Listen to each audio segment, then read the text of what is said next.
Troubleshooting an LG phone that will not charge. If your LG phone will not charge, the first step in troubleshooting is to try to reboot the phone. If rebooting the phone does not work, then you should check the charger itself. Try plugging the charger into a different outlet. If using a different outlet does not work, then try a new USB cable. LG recommends using the cable and adapter provided with the phone. If a new charger is not available and the current charger is still not working, then try using it to charge a different device. If the charger works with another device, then check the port on the phone with charging issues for debris, such as dust or lint. If you find debris, clean it out with compressed air or something soft like dry toothbrush bristles. If none of these troubleshooting steps work, then the phone needs to be sent in for inspection and repair.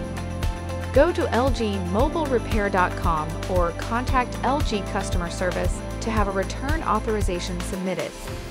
If you need further assistance, please visit lg.com/us/support.